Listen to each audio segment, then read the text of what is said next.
How's it going, everyone? It's Zerker, and we are back with a haul for the month of January. January has been pretty hectic. I have been working on a little shelving project to get things kind of organized on the shelf that's over here for the manga tour video that I'm trying to do.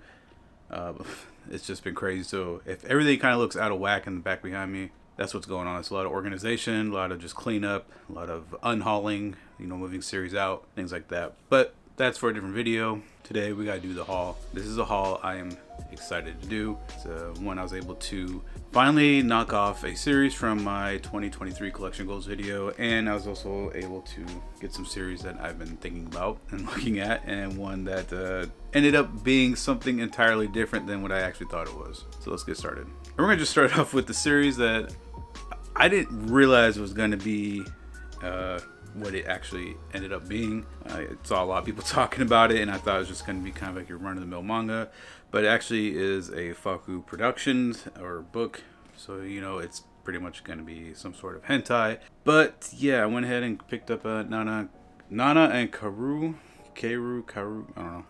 Somebody can correct me. Yeah, this ended up being far different than what I actually thought it was going to be, but I may still check it out, give it a read, and if I like it, I'll get the other ones that are coming out. If not, we'll just get rid of it. And to follow that up, we also went ahead and grabbed, and this is something I've been looking at for a while, but the fully completed Ghost in the Shell. This is basically, from my understanding, all the original of Ghost in the Shell fully combined into one thick, nice looking book. It looks beautiful, and I'm happy to have this. I am a Ghost in the Shell fan. I don't know a whole lot, but this is going to be a nice read to have, to actually check out the series in its entirety. My knowledge of Ghost in the Shell is pretty much the film that came out in like the early mid 90s, and a couple of the other movies that came out a couple years later. So yeah, this will be a nice to have to actually get familiar with the universe. Moving on, we're just gonna start firing through some of these because a lot of these are just pre-orders. You heard about them, you know about them. Now we're going to start it off with Volume 5 of Kaiju number 8. Really enjoying the series. It's surprising when I first started checking out the series, I actually wasn't liking it that much. And then once I started reading Volume 3, it really connected with me in a way that I didn't anticipate. And so yeah, I'm actually really happy that I stuck through with this one. Another series that everyone's probably picking up, everyone's super hyped up about, is the one that I have an interest about, mainly because the mangaka for this series was the mangaka for Scum's Wish, and I really did enjoy Scum's Wish. It was the perfect anime that I watched at the time to watch, and I really enjoyed the manga as well, and that is Oshinoko. Hopefully I pronounced that right. But basically I think it's about like a idol, like idols in Japan, and then something happens, and then following that up we got Fujimoto Before Chainsaw Man 17 through 21. So I believe these are just a collection of short stories or one-shots that he did between the years of 2017 and 2021. That's what I'm understanding. No clue, but I like Fujimoto's work so far and had to pick it up. The Elder Sister Like One Volume 6. Totally forgot the series was even still running, just because there was a long break between Volume 5 and for Volume 6. Surprisingly, a series that I have been enjoying. Still don't understand why there is a parental advisory warning, explicit content, because from what I remember reading, there hasn't been anything that really stuck out to me that was explicit. So, Dan to Dan Volume 2. I fell in love with Dan to Dan on Volume 1. I haven't gotten around to reading this one just yet, but if it continues where Volume 1 left off, then this is going to be a lot of fun. Volume 5 of Record of Ragnarok. Honestly, I am very much considering dropping the series. It is a fun, turn your brain off, don't think, and just read. That it is fun for that, but and this is something I've expressed a few times with manga that kind of have the same battle-esque kind of format, and it's just, for me, it's boring. It just gets boring, and even though it's exactly what I want to just not think about anything. I'll give this one still a read, check it out, but no hopes on actually it staying inside those shelves. Following that up, this is a series I've been starting to get into. It's been fun from what I read on the first 2 volumes, and that is Dogs, Bullets, and Carnage. This is volumes 3 through 6. 4 through 6 are brand new, or unused. Volume 3 here is obviously used, and quite honestly, this has been a fun series. This deals with like a lot of supernatural kind of stuff from what I remember. There's like angels and people with like these unique abilities and everything, and the artwork is old school. Like there's a lot of dark solid lines and a lot of blank or white pages, and it's great. Just lots of action in this so far. Been really enjoying it. So when I told you that I was going through building all this like shelving stuff for the shelf over here, and you know, kind of unhauling some series, well, I forgot a series I was even collecting. It was hidden in the back of this shelf and I didn't realize it, and you know, I just totally forgot about it. And then when I saw it, I said, oh crap, gotta check this one out, see what's going on. And there's 3 volumes that I have yet to get. That was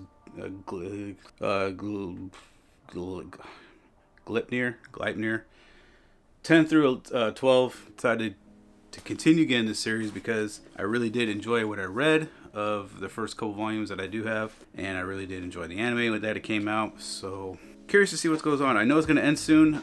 Also, another note, up until volumes 11 here, it's got a different texture. It's got like a matte kind of paper stock texture, and then for some reason Kodansha decided to go with this glossiness on volume 12, so I'm not sure what that is about. I don't know if it was an error. Hopefully not. You do kind of notice it on the spines a little bit, so hopefully it's nothing that's going to continue on. Hopefully, I don't know, but yeah, fun series. One series that I'm sad to see finally finish up because I was really enjoying it. That is Pleasure and Corruption, volume 6. I actually did get a chance to read this one, and this was a great volume because it actually explained some things that were left untold in the previous volumes, like especially the history of Hojo, our main girl here. You kind of see our dude here, Zen, kind of do some growing up in a sense and taking action for himself and for people around him. Great series overall. Do highly recommend checking this one out if you are especially an adult, because the subject matter in this, the actions in this, definitely geared towards adults. Far more wholesome than I actually thought for the most part, but they definitely make you question some things reading this. All right, we also went ahead and finally, I've been looking at this series on shelves for a long time, never really pulled the trigger on it. No real reason why, I just never did. But I finally decided to, and that is Die War Gelder, volumes 1 through 3 here, made by the same manga that did Blade of the Immortal. These literally just came in like a couple days ago, so I just haven't gotten around to actually unwrapping them yet. But from what I have seen and from what I've heard, this is a very, very interesting, very dark, very gruesome, bloody manga, and I expected nothing less from the creator of Blade of the Immortal. So, and finally, after like, I swear 2 years, probably not that long, but I swear it's been 2 years, finally able to get volume 11 of Mobile Suit Gundam Thunderbolt. By far my favorite Gundam series right now. I love this series. I've been enjoying it. I have been stuck on volume 10 because I can't read past it until I got this one. Now that we got it, we can continue on, and I can actually start buying the rest of the volumes after this. A new series that I want to check out, one that I know has got a lot of hype building around it, Under Ninja. It's made by the same manga that did I Am a Hero. I know with the art, looks great. Story sounds fairly interesting. Dempa publication, so you know it's going to be really high quality, and I'm looking forward to this series overall. And this next one is actually surprisingly, and I didn't realize this when I had actually ordered it, and that didn't make sense why it costed $20, but now it makes sense now that I got it in my possession. That is The Boxer. This is my first ever manhwa. It kind of tripped me out because I remember I added it to the cart and I was like, man, why the hell does this thing cost 20 bucks? And now that I know it's a manhwa, so the page quality is a little better, full color. It definitely feels heavier and thicker than your standard manga. So, but I am excited for this. I have been getting kind of into boxing a little bit since I started doing Thrill the Fight on my Oculus headset. So this will be a nice little jot or nice little adventure into the sport. Another new series and one of an anime that I fell in love with last season. I had so much fun watching it. It was just a great show. I really enjoyed it, and that was Reincarnated as a Sword. I got volumes 1 through 3. I will read these, and if it's as enjoyable or even better than the anime, then I will continue getting these. That's just pretty much a good to check out. And another series I've been waiting for another volume on to finally come out, because volume 2 and actually volume 1, they're all insane. And that's gonna be Succubus and Hitman volume 3. It's just one of the most absurd and crazy mangas I've ever read. And there's a lot of things that happened in volume 2 that I never anticipated to actually see in a manga, and especially in a standard 7 Seas publication. I would definitely expect it to kind of have been in a slightly maybe ghost ship just because of the nature of the content, but nonetheless, either way, I'm happy we're still getting this series. Another new series I am checking out. I've seen a lot of people talk about this one and express a lot of excitement, or I guess just good things said about it. There's going to be Dungeon People. Picked up the volumes 1 and 2. Basically, from my understanding, what I read on the back of one of these, our main character, I'm not sure who it is on here. I'm going to assume it's this person based off of the description, because it says that she's a really good thief. She's on the adventure to find where her father is, and ends up going into this dungeon, going the furthest that anybody has gone. And then the dungeon keeper decides to hire her to interview monsters, set up traps, all that good stuff. Sounds like a nice, wholesome, fun time. So I just definitely want to check it out. I've been, hearing a lot of good things about it, so could be a good series to read and one to kind of change things up a little bit. And you can't really go into a haul without at least having some Oshimi work, and we finally got volume 4 of Welcome Back, Alice. Quite literally ending up being one of my favorite Oshimi work. Really enjoyed Happiness. I've been enjoying Blood on the Tracks. I'm really enjoying Welcome Back, Alice. And we got some good old classic Degenerate stuff, volume 4, which is of Adamus. This is just really just a nasty man stuff. And just like with Dive Wergelder, another series I had been looking at and just putting off and buying for many months. I was also hunting for the singles of this particular series, but that quickly just became unrealistic. It just made more sense at the end of it to actually buy these complete editions or omnibus editions, and that is Planet Test volumes 1 and 2, made by Makoto Yukimura, who is best known for Vinland Saga, which is probably his best series so far. Like I said, I've been looking for the singles of these for such a long time. When I looked at the prices of them and how they looked and the conditions, it just made more sense to just go with these. And I'm happy I did. This is such a much better quality release than what I would have gotten on the used side of things with the singles. And continuing with Yukimura's releases, we also got volume 13. Good lord, 13 of Vinland Saga. Whew! This is just crazy. And I'm not even fully halfway through reading this series and manga. I really do like the anime, that especially season 1. I know season 2 just started and I haven't been keeping up, but I really did enjoy the anime for this, so it's like I'm not in a big rush to actually read this in manga format just yet, but yeah, I've been very serious. And continuing on with the theme of series I've been putting off on buying, and mostly this one has just been, for me, when I initially was going to buy it, it was just out of stock. It took a while for that to come back into stock, and now it is finally here, and it's the series I always wanted to check out, and that was Solanin by Inio Asano. I don't know what that is. I don't even know. You see that? Is that normal? That little...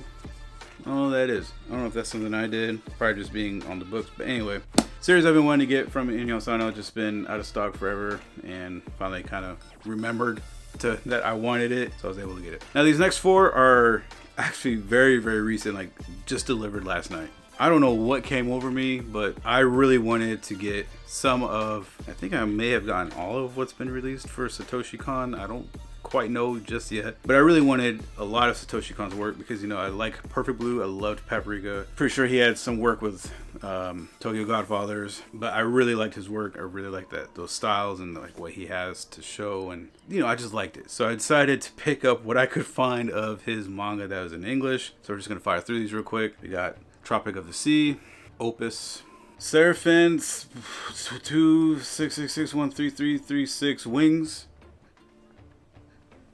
The fuck? And Dream Fossil. This is the complete stories of Satoshi Kon. So just a bunch of his shorter, kind of like one-shot style short series in one combined. But think of like an omnibus of a bunch of short stories. Yeah, but I think, I'm not sure. Don't quote me on this. If I'm wrong, just say I'm wrong. But I think this is everything that's been released of Satoshi Kon's work that has been manga, I guess, in English. If not, I'll be buying some more. And lastly, we come to the final part of this haul.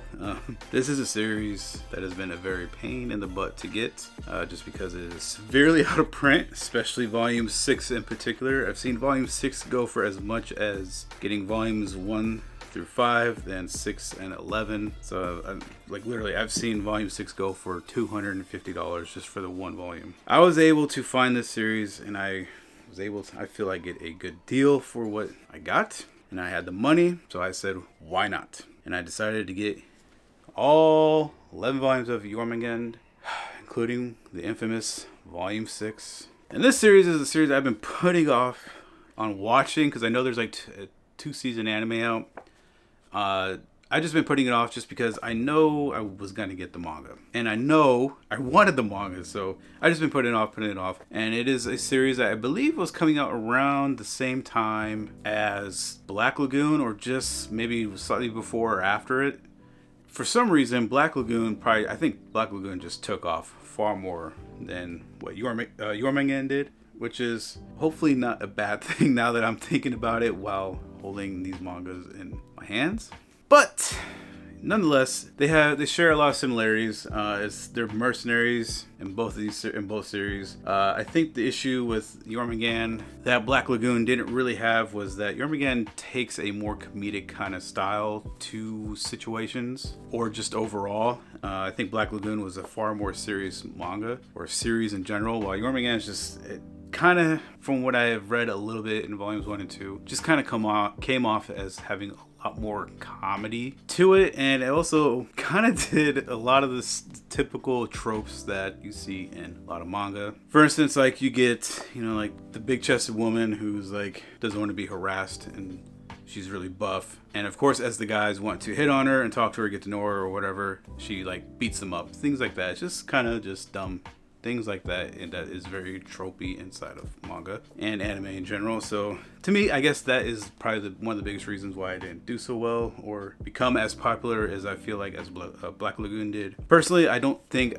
this series will ever replace my love for Black Lagoon, but this is a series that I've always wanted in my collection, and if I don't end up liking it, that's fine. I am a collector as well as a hobbyist, so having a couple series in my collection that just don't do it for me for whatever reason, I will hold on to them just for the simple fact that they have a collector or collective value in a sense. And yeah, that's primarily one reason why I got this series, was for a collective aspect, but I also want to read the series. That wraps up January 2023's first haul of the year. As I mentioned at the start, everything's in a chaotic, broken, frenzy, messy state over here. A little bit behind me, especially a lot over here. There's a ton of boxes and paper and manga that I'm getting rid of over here. So it's just been chaotic.